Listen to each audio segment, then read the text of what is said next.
Hello, everyone. I'm Carl Vega, the writer director of Home by Noon's Silent Hills fan film. I was also the main visual editor for this one. I also did a majority of the camera work for the house scenes and just about every other job other than transport. And I'm Patrick Walsh. I was the cinematographer and everything to do with lighting, camera work, and sound. Basically, everything that Carl wasn't doing, I was doing, or mainly just sound design and everything else like that. Yeah, we were uh, we were a very stretched crew, but I think we managed to churn out something pretty good. I'm quite happy with what we did. But this was this initial almost like um opening like prologue was your idea. Like, was it before the edit or like during? I can't exactly remember. Well, we had a complicated.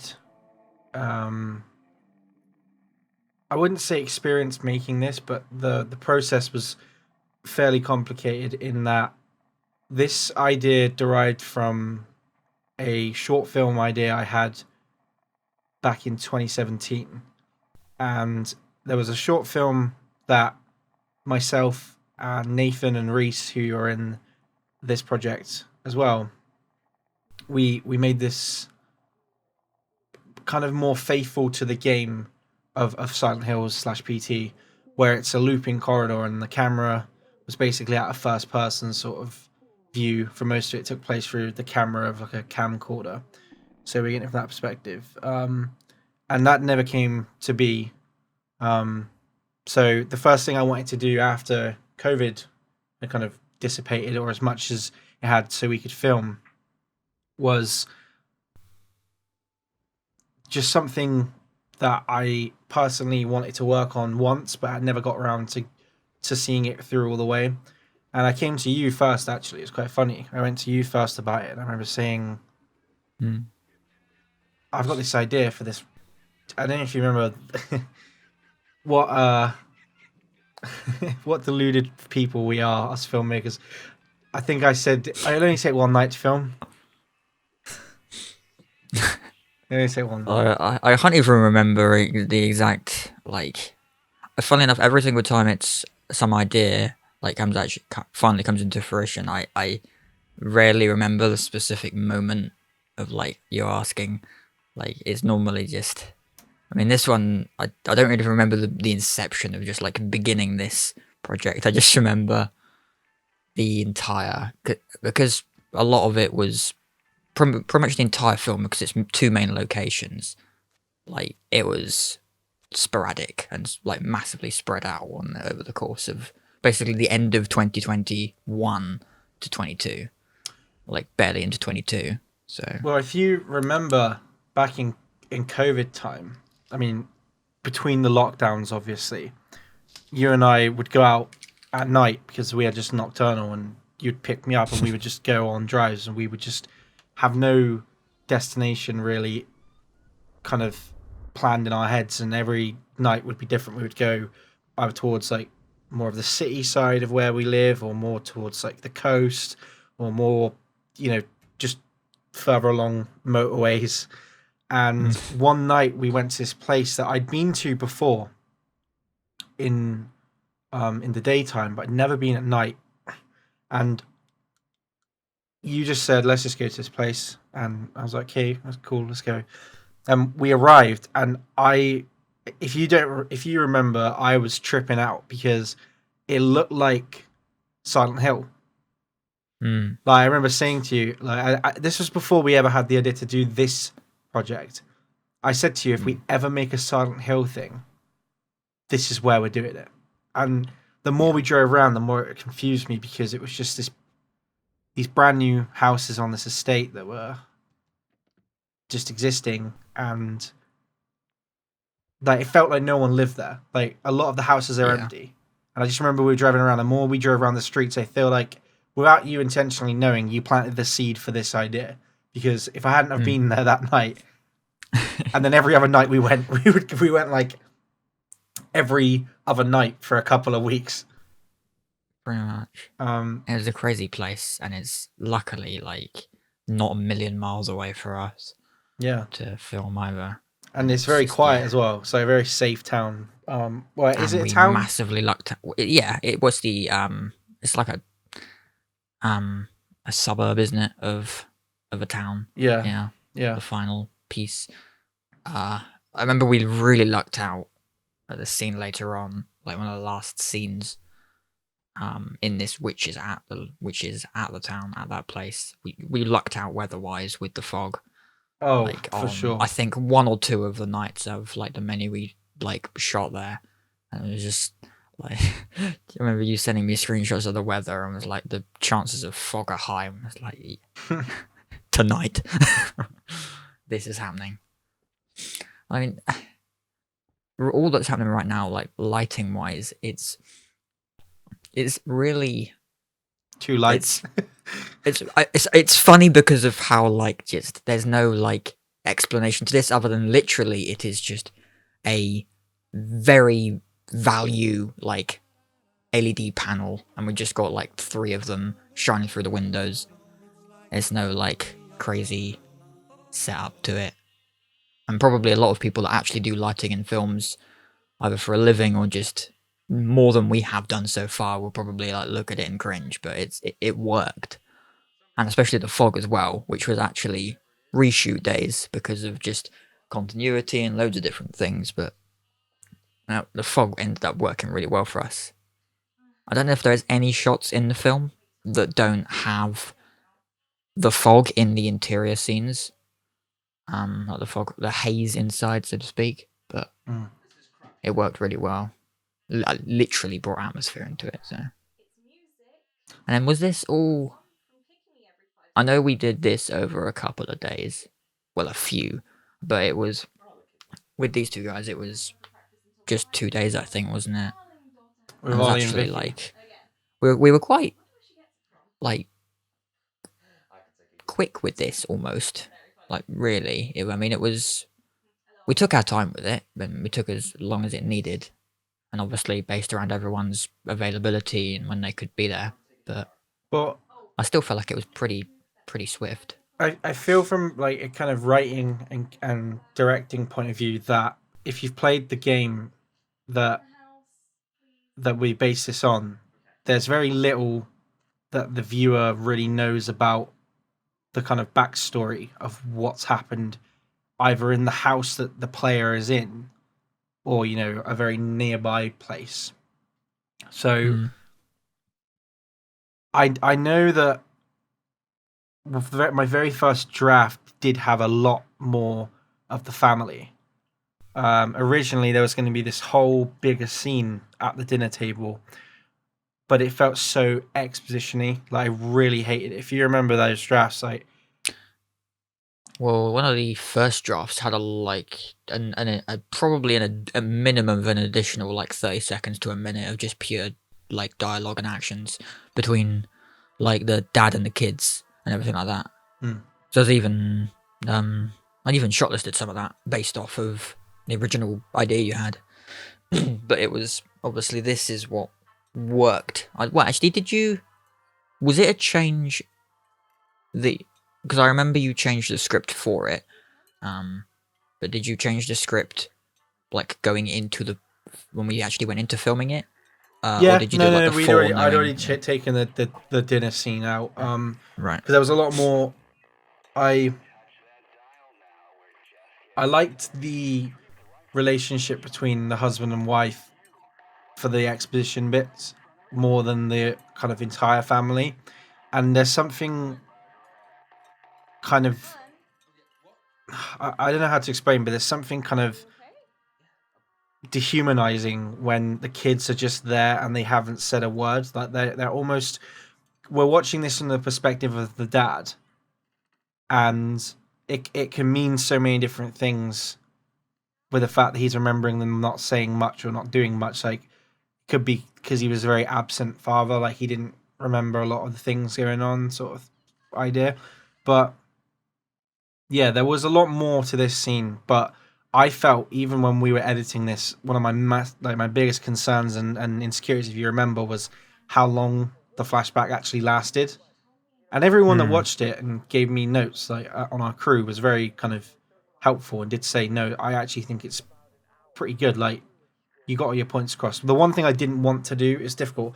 I didn't want it to drag, but I didn't want the flashback to be very quick because we did actually work really hard on setting all that up. And I think Ollie delivered one of my favorite kind of sequences where I've worked with like Ollie and you guys for a couple of years now. And Ollie's done usually the same sorts of roles. He's really good at them. But I know from experience that I've held people back in terms of what I should ask from them. And with Ollie, Ollie's the nicest guy. If you've ever seen Ollie in any other video we worked on in the past or on, Fortune Theory with you and him, he's just like this kind of really charismatic and goofy and kind of happy-go-lucky dude. But I basically asked him like on the day, well, not the day of, but I remember just saying, "Hey Ollie, how do you feel about playing a guy that kills his family?" Like, it was basically that. I just said to him, like, "How would you Pretty much. feel?" And he really did. He brought it, and so did Vicky. Like Vicky, I've known Vicky for probably probably a couple of years longer than I've known you and Ollie. I met Vicky during my college days, and yeah, she's a big fan of horror and she's a big fan of video game horror as well. So it wasn't difficult to convince her either, just to come along and kind of play this kind of dual protagonist in a way, or sort of dual antagonist if you think about it that way. But it was a good use of everyone's sort of I guess like just range more than anything. And I'd like to clear up as well. This is going to sound pretentious, but the reason that this whole sequence is shot, or not shot, but it's edited where you've got like the 16mm kind of frame and I guess it would be, was that more 16 or 8mm? I guess this is almost more 8mm. Yeah, but then it's got a Super 16 feel to it. We shot it on a Blackmagic in B-raw in 4K, It's funny. and then I dropped The entire multiple thing is film shot. converts on it. Yeah.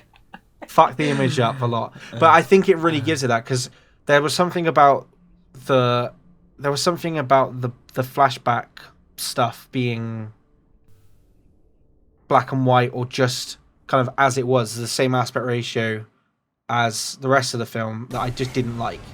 I thought it kind of took away from what that scene was meant to be, and I also don't like to hold the hand of the audience and tell them, this is a flashback, see, it's black and white, there you go, now you know.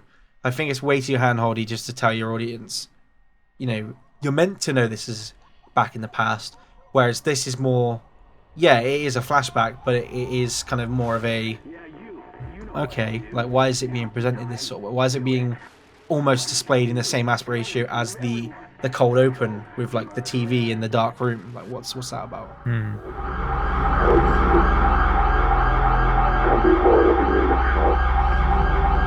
Låt oss välja. Min röst som förtäljer framtiden. Nå, vad vill du? To come.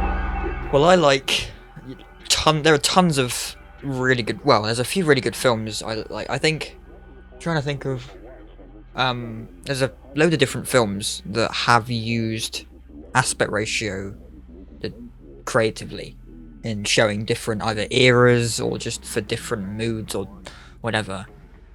And I know that obviously for a fact, if this looked no different at all to like this present day technically, then they like obviously the fact that it's daytime and different people, you would have like obviously different, but it just gives it that feeling, and obviously literally a different look that just works really well. Yeah. I got inspired mainly by I don't want to say it was David Lowery who did A Ghost Story with Casey Affleck and Rooney Mara. he had that similar aspect ratio. I'm fairly certain that was his film anyway. If not, I'm sorry, David. But this whole sequence is difficult because, or it's not difficult to explain, but it's just kind of nice to know the difference that when we go into a project, usually me and Pat, I'm usually at least one that's kind of written and directed by me. I'm more invested in like the character of everything, not just the characters, but the character of the world and the kind of mythos of everything, the atmosphere, the vibe. Patrick does get involved in that as well, but his main priority is how to shoot that and how to make it look a certain way. So I remember we worked like hard on this, where like we had this really iconic scene from the game we really wanted to put in because I think for fans it just kind of it's kind of like that's cool. Like it's not forced, but the choice to have it on a static tripod that's literally just going tilt left, tilt right, and then kind of has Nathan just run back, reset, and do it again, and have that edited over. It was really cool. But yeah, the whole sort of all of these kind of environmental shots where it's kind of dark and dreary and gloomy. We did work a lot on giving it this sort of weirdly. Well, we had the haze machine that we didn't have before. We shot the entire everything in the house. We shot. If you watch the trailers, you'll see that there's footage of Nathan walking around with a full beard. Because we shot all of that stuff with Nathan with a full beard. But then when we watched it back, there was just bits that were slightly missing about that all of that stuff. There was things that I think that we could have done better, and I think that we did do better, and that's what is in the final film. But the main thing was it was missing atmosphere. So we worked really hard with, getting a haze machine and just working on generally making kind of set deck look as much like Silent Hill as we could. And by that, I just mean we just set the haze off in a small room for like an hour. It's crazy what haze and rain in film, like, literally bring it to life. Like, I mean, you've already seen at the very beginning the car shots that we had done numerous times for like various different for different reasons, but we wanted to. Well, actually, only about half of them were reshoot purposes. The other half was we wanted rain at specific shots in the car purely just because it's, and you hear it inside as well. Not that you really see it on the windows, but specifically in the car, it just literally brings an atmosphere to it that's just feels right, doesn't it, for the film? This works. And then obviously haze inside, I mean, look at the window, there's not even that much haze in there, but just the beams through the window just look so cool. If I remember correctly, that was just morning sunlight, wasn't it? Yeah, at this point, yeah. Because we shot one night's worth of... We shot probably 4 nights worth of footage in one night. We had one night to go back and basically get everything properly. Yeah. Which is one thing I really want to commend everyone involved in the project with, was that we weren't settling for this to be just a kind of fucking mess of a project. We really did understand that. I think for me, one of the reasons I was kind of so invested in wanting to do this is because it's almost similar when Denis Villeneuve said about Blade Runner. Like, he came to terms with the fact that this could be the first, the last thing he ever does. And for me, I didn't want this to be the last thing I do, because I've got films that I want to work on that you're involved in, everyone's involved in, that I don't want this to be my first and last. But I knew kind of with the changing of guard, so to speak, from like the old filming regime to like this new kind of filming kind of collaboration with everyone involved, not just one person running the show. I really felt that this was if we're going to shoot ourselves in the foot, we might as well do it with a Desert Eagle rather than a fucking rusty old pistol. Exactly.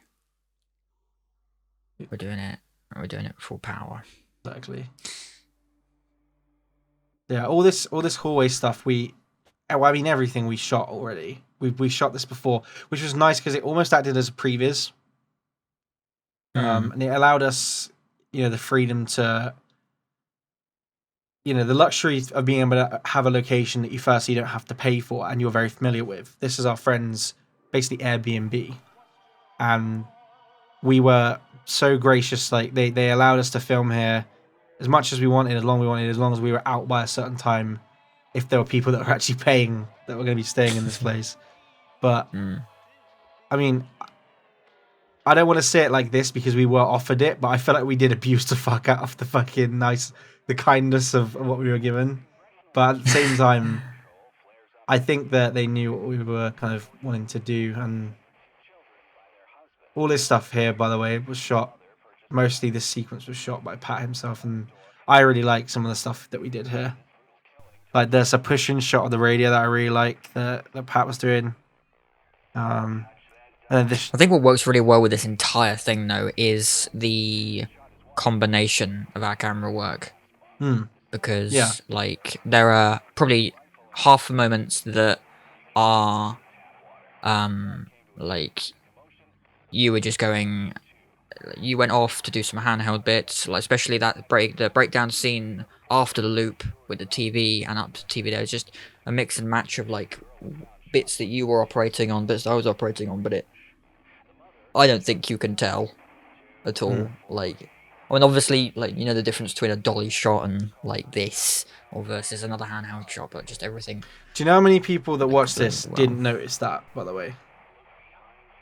It's already gone now, but I remember my mum calling me after the premiere happened on YouTube, and she was just kind of singing it praise, and I was just trying to accept the compliments that were given. But I remember when she came to watch it on my TV, like in proper sort of uncompressed YouTube fuckery.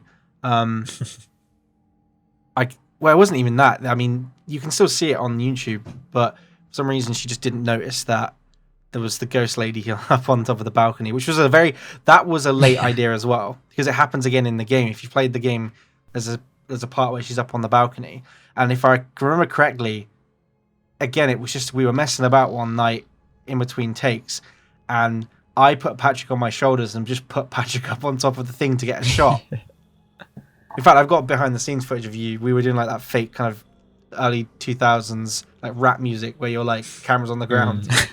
But we got you up there to do a shot, and I was like, oh, that'd be cool if we could have her up there for one thing. And funnily enough, that's not played by the same actor. That's not Vicky up on the balcony. It's technically the role of Lisa is shared by Vicky Filosofiou and Reese Worley. So but this stand-ins. This whole sequence was very late into production as well. Like the whole hallway encounter with the ghost was a lot different on paper than how it was in execution. And I don't know if you remember, but we previs what was going to be finally, the final scene. I have footage of you dragging a bit of fucking. So this umbilical cord. This umbilical cord is literally an old lasso that we bought for a Red Dead film we made years ago. It's double double wrapped, so it looks thicker. It's then wrapped in paper, paper towels. Then that's sellotaped, and we just dipped it in blood. And we shot this. And what's funny is that previs looks exactly the same as that shot. That leg shot, yeah. I just remember saying to Pat, I got this shot. Just stand there and open your legs. And he's like, what? And I get my phone out and start recording this scene, and you're like, that's disgusting. But when we were kind of prevising and kind of storyboarding, or more like we were using shots for examples, I remember we watched the scene in The Conjuring, the second Conjuring, for this little sequence here, where she stood at the end of the corridor. Because originally it was just meant to be he goes into the bedroom, comes out, turns around, and it was just like a slight jump scare that she's just stood at the end of the corridor doing nothing. But when I came up with the idea to have the umbilical cord be more, make it more of a sort of body horror scene as well, kind of combine all my favorite elements of horror, because I don't think I'm going to make a horror film again. At least I'm not sure I want to, because I feel like I've done all I can with it. So I wanted to make sure that I paid all my kind of respects to all the horror films that have inspired me over the years. So I wanted to give that kind of John Carpenter's The Thing idea to that kind of fucking thing just slithering back up inside of her. But yeah, we worked, like, I remember coming to you and telling you about that idea before we went to film that, and you're like, your first two questions were, firstly you said, how do we film that? And that's fucking disgusting. Yeah. It wasn't in the other way around where it's like, that's gross, how do we film it? It was, how do we film this? Yeah. How do we do it? And this, by the way, Pat, you want to break down how we shot this? Oh, well, my hand is in shot here. You just can't see it. Mm-hmm. That was some bending, because I was like having to lay down as well, Yeah. and then my hand max wrist movement to make sure I can actually move the bag. So you don't need puppeteers, you just got kind of, Yeah. when you've got what's the word? When you've got friends that fit in places. Yeah. Skinny people in small places works a treat on a film. But this car stuff as well, we did a few nights of this, and this was we had a completely different iteration to this. We shot a whole nother version of this one evening, me, you, and Nathan, where we had Nathan just try to reach for the radio, because the radio would just randomly turn on, and he was going to reach his hand out, and do you remember there was a handcuff hanging off his hand and he couldn't get it off? But everything comes down to story, and you have to make your characters realistic. So for me, I've been in situations, and everyone's been in situations where it's a nightmare or a panic attack where you want to kind of usually get up and stretch your legs, especially if you're in a kind of confined space such as a car. And having that shot where he kind of steps out and he gets stopped and the handcuff pulls him, I think that, I mean, a lot of scenes in this film had this effect, but it was one of the first times where something I envisioned in my head looked exactly the same on camera, because it's very difficult to get exactly what you have in your head translated to camera always. It's just because our imaginations and realism is not the same thing. So I love this scene there. Like, it just, from what you're explaining, what you were directing, it just came out really well. It works really well.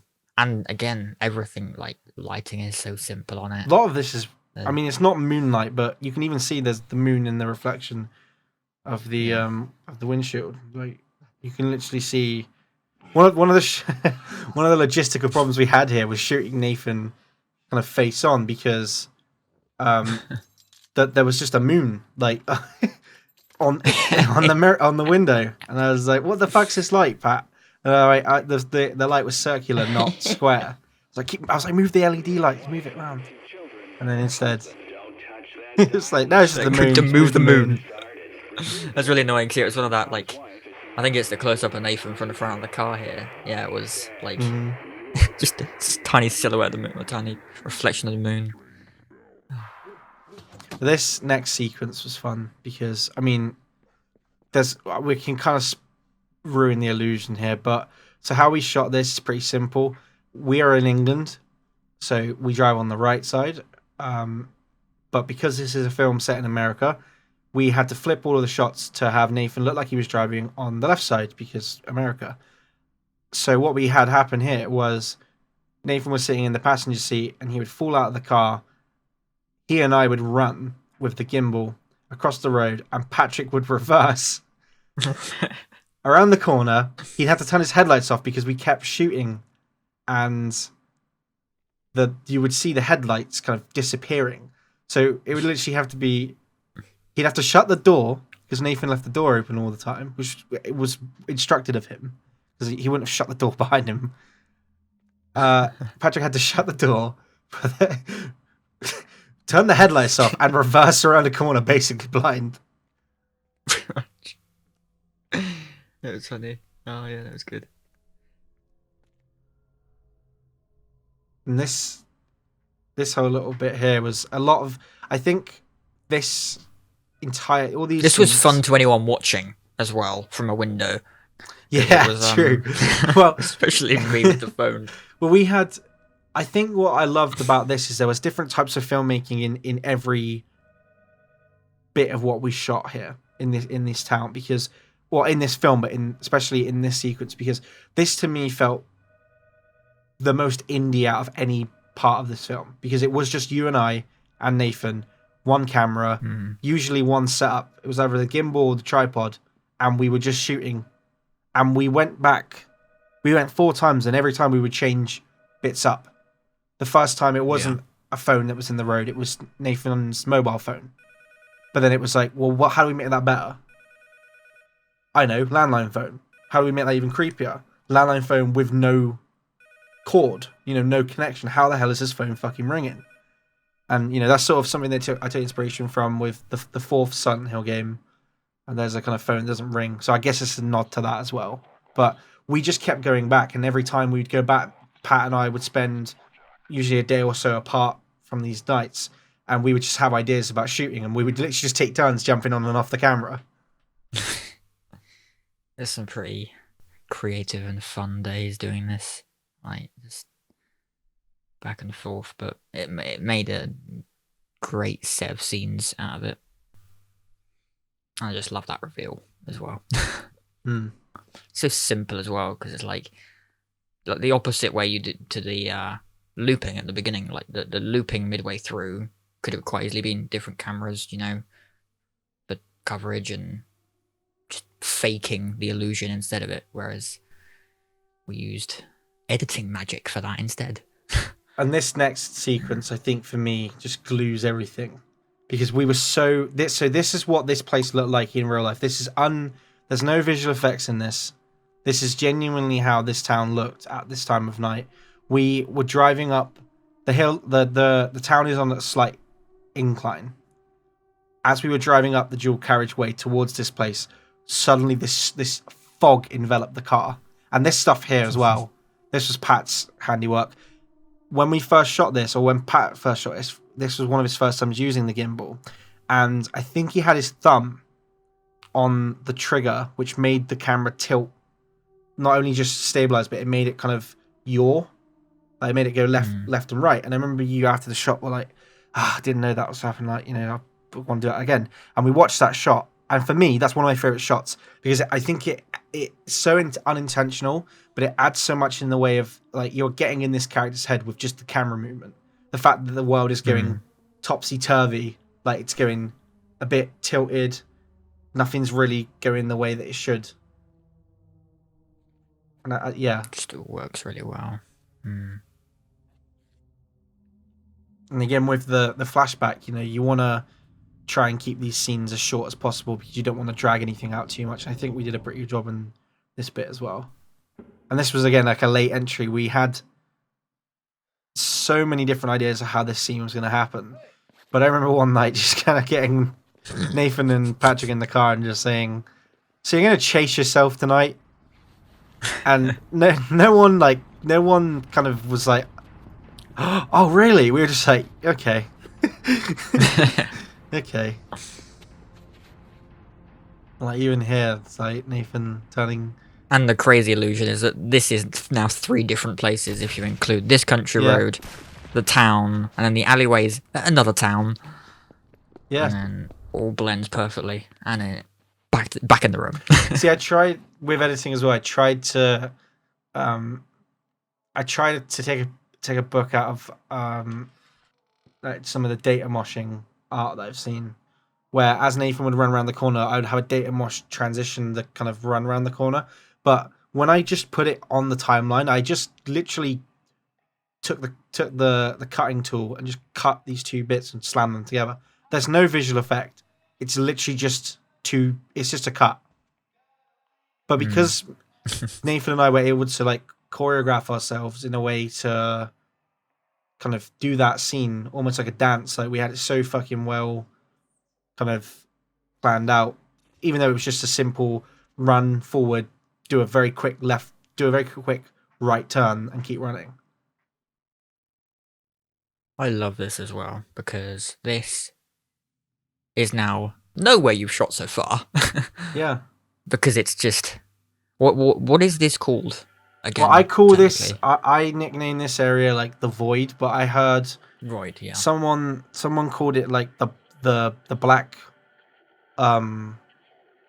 like the black starting room in PT, which I sort of kind of wanted it to be, but also not. It's kind of everywhere but nowhere in this world. Hmm. Yeah, this was again the story. This is what I mean. We set out to make this, and originally it was meant to be this guy goes into this house, walks around. There's a flashback scene. He gets haunted by a ghost. He gets teleported to Silent Hill, and then he walks off into the distance, and that was the film. And that's great for a YouTube kind of short, but I'm not trying to put ourselves above other YouTube kind of content creators, especially filmmakers. But for me, it was what I was purposefully pushing myself away from. I didn't want to make kind of short form, kind of popcorn. I sound like Scorsese. But it was a sentiment I think you and I shared very much. Like we wanted our work to look like we worked. Our shots needed to count. It's something I really clicked for me is there's a lot of trailer style films almost, in terms that they almost feel like just the concept for what would be the full film.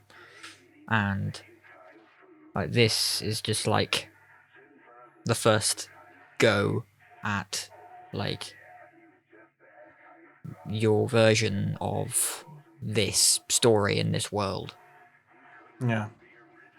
Yeah, and I think for again like what kind of limitations we had, I think because we had such a strong grasp on what we wanted from not just the message. I mean, there was no message really other than just don't kill your family.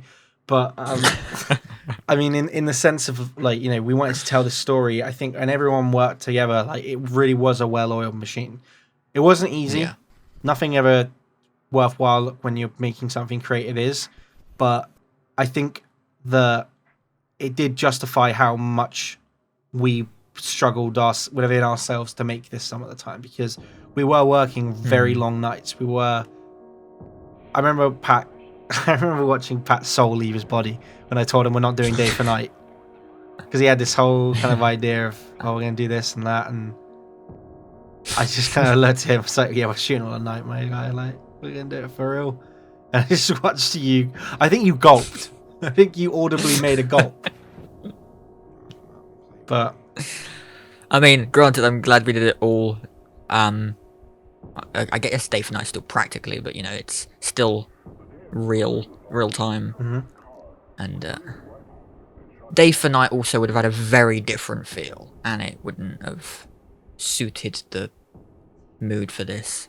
You can't control certain things with day for night, because you can have a light shining through a window for day for night, and you can color correct that and kind of make it more of a blue tint, and add, you know, turn up the shadows and the dark kind of colors within your image. But it does fuck your image, and there's nothing better than genuine light coming through glass and shining into a room that's not lit up at all.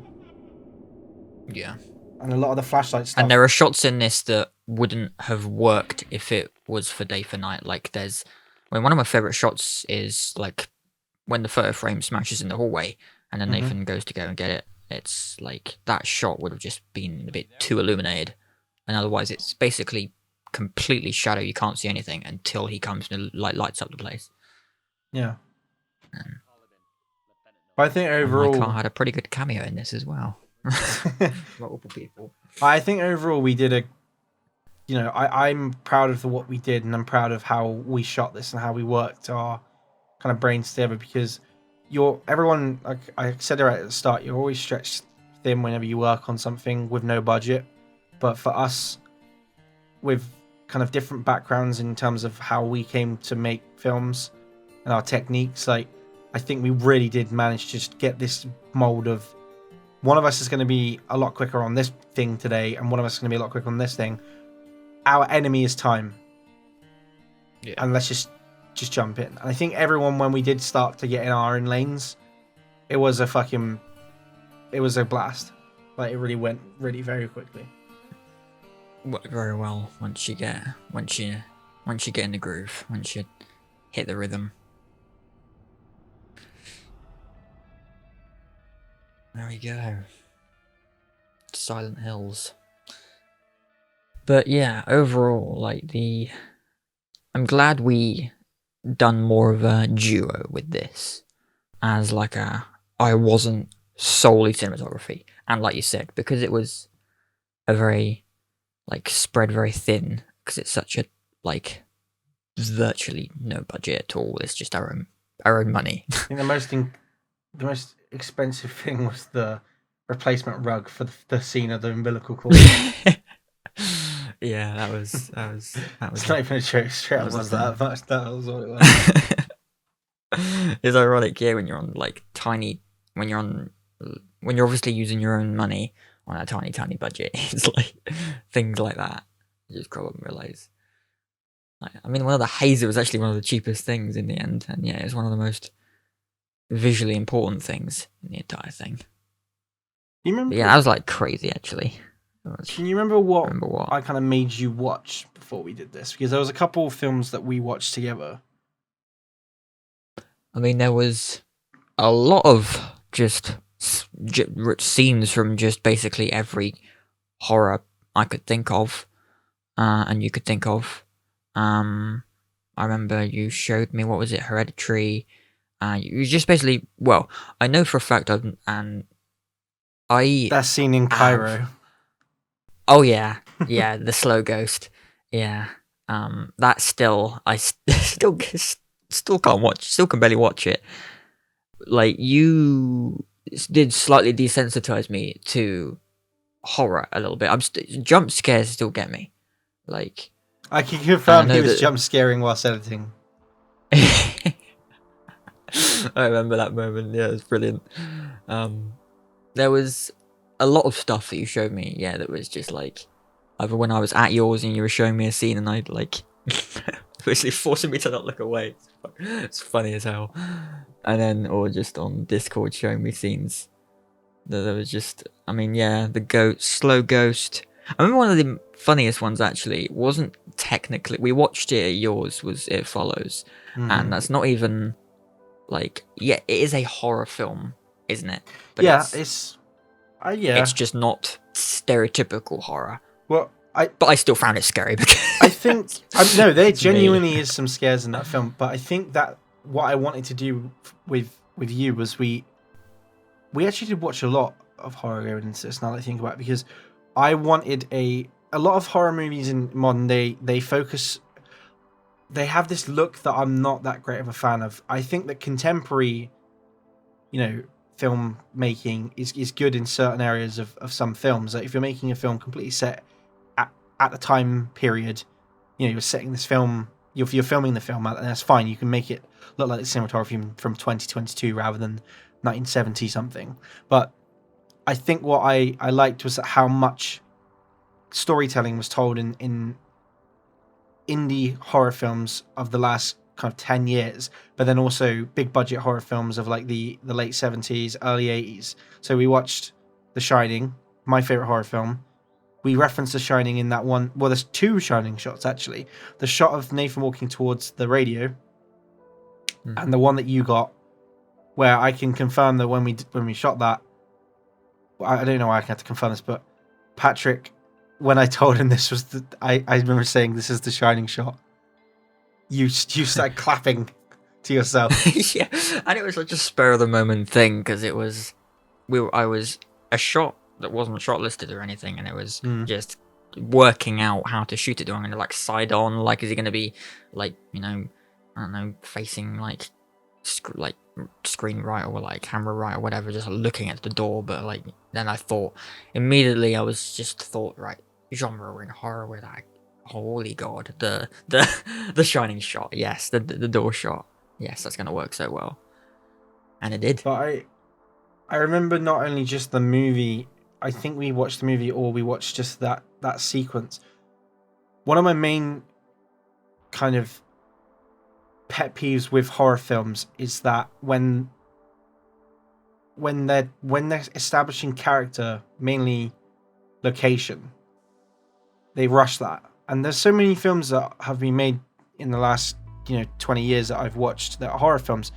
Andy Muschietti's It Chapter 1 and 2, Guillermo del Toro's Pan's Labyrinth, and even It Follows, where the camera's so keen to get onto the next thing, and you're following this character for a second, and then it cuts to just a completely different shot entirely.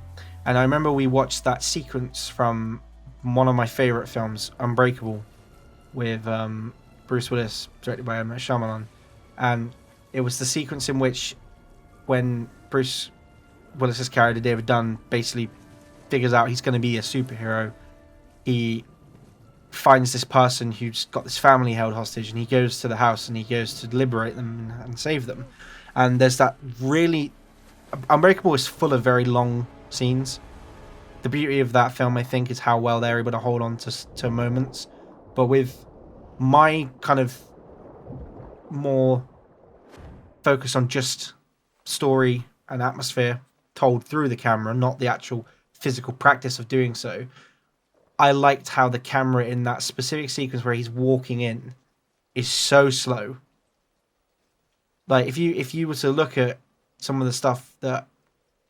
There's that first initial shot in my head ingrained in my brain where the camera's slowly pushing in and Bruce Willis walks into frame, and he's walking so slow. And in any other filmmaker at that time would have cut 5 seconds in. But I think Shyamalan holds on to it for like 40 seconds. And that made me feel validated in the fact that, why do you have to rush something like that? Why do you need to rush?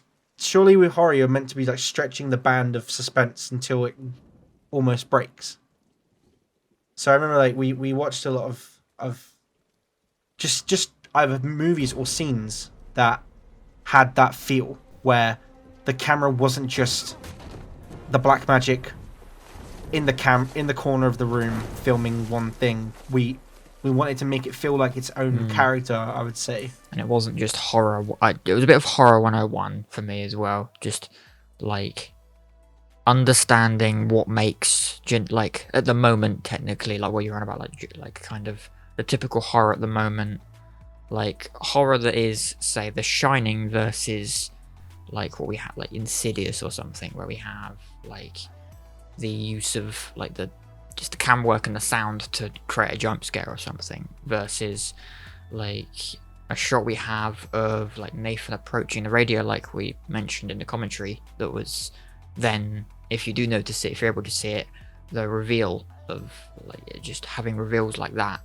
And then just like you say, at the moment with Bruce Willis in that scene, in that film, is just allowing the moment to just play out, because like you said, it just it's all the feeling you're getting. It's all like the emotion you draw out the scene more and more and more. If you're holding on that moment, you're just allowing it to, like, you're literally not allowing the viewer to cut away. Like, you're not cutting away at all. You're not allowing the viewer to breathe. And it's why like long takes, especially in horror, can work so well. And it's like it just worked for us really well. And it just, and all of the shots we've done with like just slightly out of focus in the background of either, if anyone did notice, the first shot of Nathan when he comes in the house, and then him as the dad in the background, and Vicky, well, Reese as Ghost Lady up in the corner was funny. Yeah, it was actually like really simple, to be honest. I think I expressed that earlier, but there was nothing. I think one of the things I'm learning with cinematography is that it's simplicity. It's just, there's no like you don't have to try and like craft some sort of crazy like breakdown or diagrams for it. I mean, sure, like note stuff down, create diagrams of like how you can actually light something, but then the physical, the way you physically light the scene in the end isn't necessarily that complicated at all.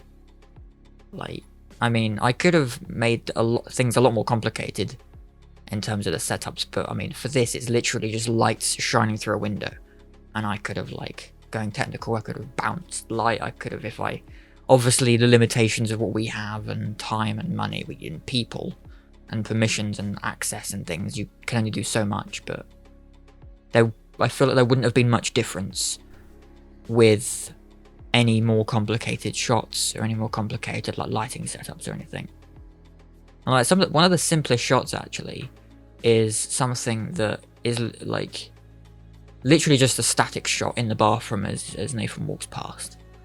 It's such a random shot as well, because it's just there. It's just for coverage purposes. It's literally just so we have a shot of from the inside the bathroom as he walks past. But yeah, like, there's literally no lighting in that at all. It's just, well, Nathan lights himself as he shines a torch through, and it's not like there's nothing crazy about really any of it or any of the film at all.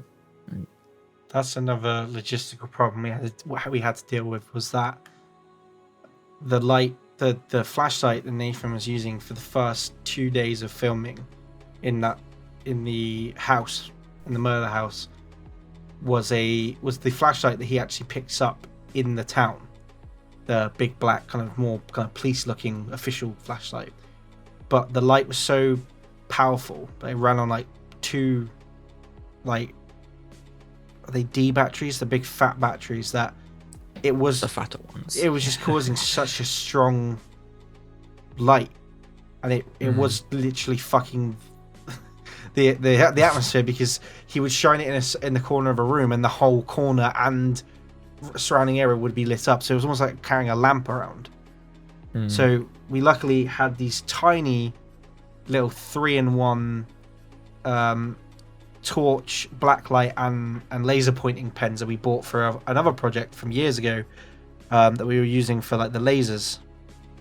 We were using, like, the red lasers for something, and I just had that, and I charged it up, and I brought it one night, and we, at full battery. In fact, that ran off of it was a micro USB. Nathan had a micro USB cable going up his arm into a power bank that was in his jacket to help keep it at 100% power, because it would last a couple of hours, but after, like, the 3-4 hour mark, it would start to dim. So we had that was a complication, but I think we got around that. And yeah, every shot that was Nathan shining the torch towards camera, away from camera, was just the light of the camera, was the light of the torch. And that's what kind of power you get from, low light. So, powers of, like, raw as well. Yeah, is like we had the ability to just, like, is that too dark? A little bit brighter, but even so, like, you can just drop an ISO. I mean, especially going from, like, you had the production camera before by Blackmagic, and it was either like 240 or 800 ISO. So going from, like, 800 ISO max, or even that, was just, like, noisy. You couldn't shoot. Good luck shooting basically anything at night. You just need a daylight amount of light for nighttime, and then, like, going to the pocket. Literally night and day. See at night. It's crazy. But yeah, there's a lot of, like, there's a lot of simplicity, like I said, in this film. That's just, like, well, in fact, one of the only, like, technically complicated things was moments when it wasn't with direct moonlight. Like, even a camera that was like a night vision camera would have, like, couldn't have, like, it would have struggled. So obviously, like, the benefit of reflectors and things, I was literally just able to, it was that, or wear a white shirt, which, if you do have a white shirt and you're a camera operator, and then the main actor is, like, can aim the torch at you, then that does work as well. Just come to work basically dressed in high vis. Pretty much. It was literally just, like, bouncing a light back onto him for a little great value little reflector, and it just all works nice and easily. And then obviously the shot, like the wide shots, are just beautiful as well. They literally just, all the lights, fake, like, moonlight effect with the haze. And we actually done, I don't know if there's, I want to put on screen now if we have it, but I don't know if we do, but if there's a shot without haze and with haze of like the wide shot as he first comes in the house, the difference is nuts as to the atmosphere, and like what it does is crazy and just brings it to life.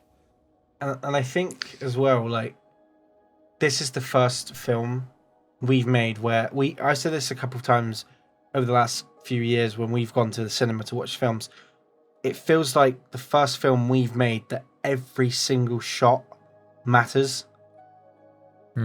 So many films are insistent on having shots that just change for no reason. So many films that are made in the 90s are some of my favorites. You know, like I've already used Unbreakable as an example, but you know, even another Shyamalan film like The Sixth Sense has a lot of long, and you know, even Pulp Fiction and Reservoir Dogs, especially Reservoir Dogs, scenes in the car when they're talking about, you know, joking about the stories that they're sharing in the car. Like a lot of the shots are just letting the world exist and breathe. So if a character's phone rings, they just reach in their pocket and pull it out rather than just having a shot of them, you know, changing and moving. There was one or two times where we did have to cut to inserts, mainly because they just helped either performance or just keeping the pacing kind of going well. One thing I'm quite proud of is the pacing and the fact that the shots all mattered.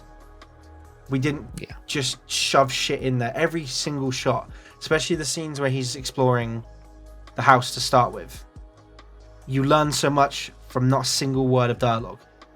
And I was very... And that's powerful. Yeah, I was super worried about how that would get across to people. But I remember, like, when me and Nathan ran through that scene, if you remember when we were rehearsing, I had Nathan do everything in a particular way where I wanted him to be the mouthpiece for the film by doing very little and saying nothing at all. So straight away, the first thing that happens when he goes into the room, other than trying to turn the light on, which doesn't work, you get him going over to the picture frames, and we have the two pictures of the children knowing something's up. We then see the time. A clock is, well, it's either broken or it's stuck. It's not ticking. It's stuck on 11:59 p.m. He then tries to open a door in the front room that doesn't open.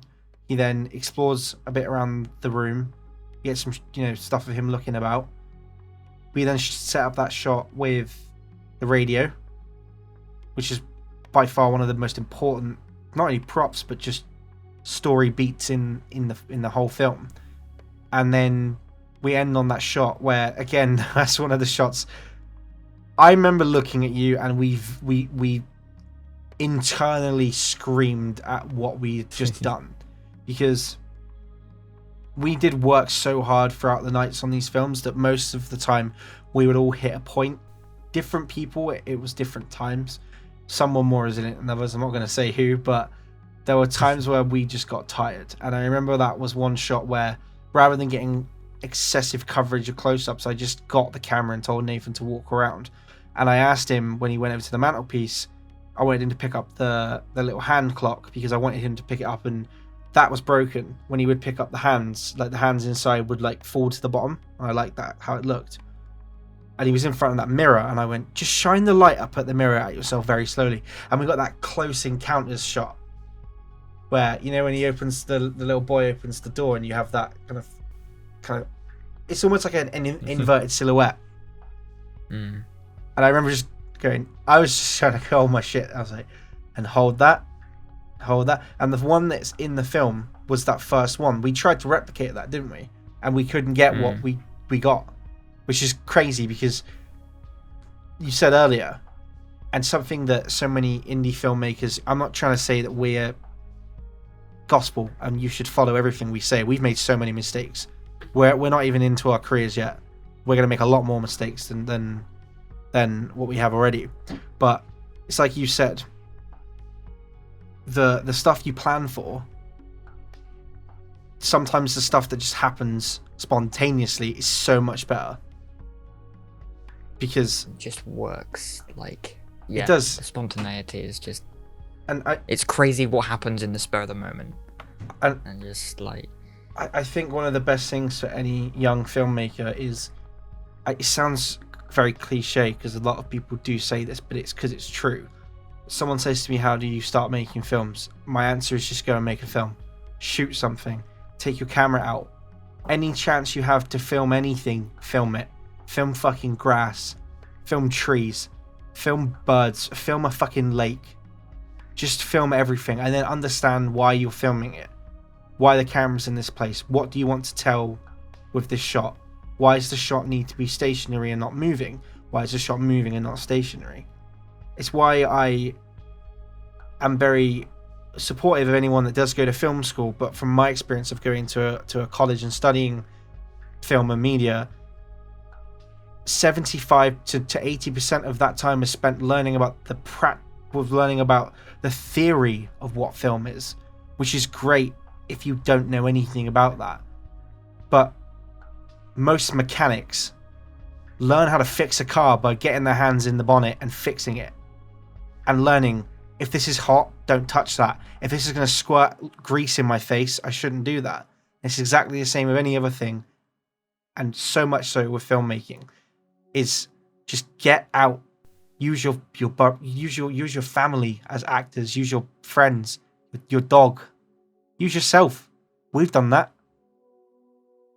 Solo films are the funnest sometimes to just experiment with and see where you can go wrong is the best thing as well, because there are so many like solo scenes you do that are just like, especially as like a fan of cinematography and just like the processes of it, like just thinking of ideas in the spur of the moment and just going to do it, and just like seeing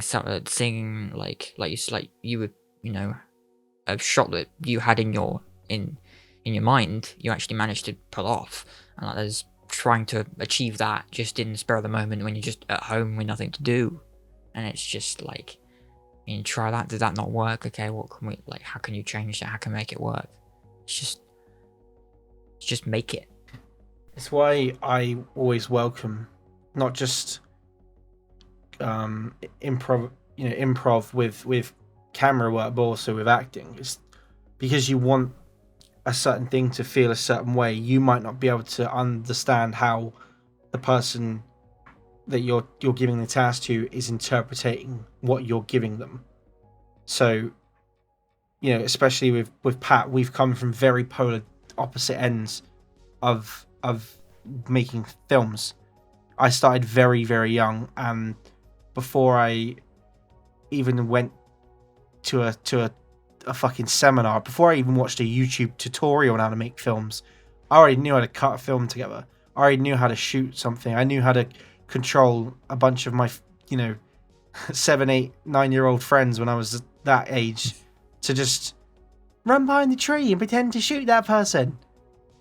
So, I Pat did get into that as well. I mean, it's your story, you tell it, but when we met, we had not kind of yin and yang kind of extremes. Two things that like ended up just because of the like nature of how we both like got into making films, it just became like a great collaboration in the end, because of both of our like you said, like polar opposite experiences basically like coming together, and we just ended up like working out very, very well, and like our interests in like our favorite like films, directors, like, and our favorite like artists and like creative voices out there that are known to the world, and just like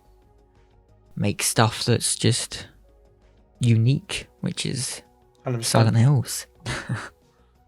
But I'm super proud of how we made everything feel like it meant something. Even shots that in conventional media you'd think would probably be, oh, just cut that, chop that out. We did cut a lot. We really did cut a lot. Yeah. Like there was entire sequences that we didn't film, and some things we did, but we had to still even cut down because, again, like I've said, you want to entertain, but you don't want to kind of bore. And I wouldn't say this is so much an art house kind of horror film where it's more of just a kind of, it's just more of a slow burn. But I feel like when you feel the bits when the burning is hot, it is smouldering. Don't know if we can say that about our own film, but I'm proud of it. So, but yeah, there we go. Thank you for watching anyway. And, yeah, thank you. Yeah, check it out. Link below, and youtube.com/HOMEBYENOON as well, the main channel. Go subscribe, and we'll see you on the next film.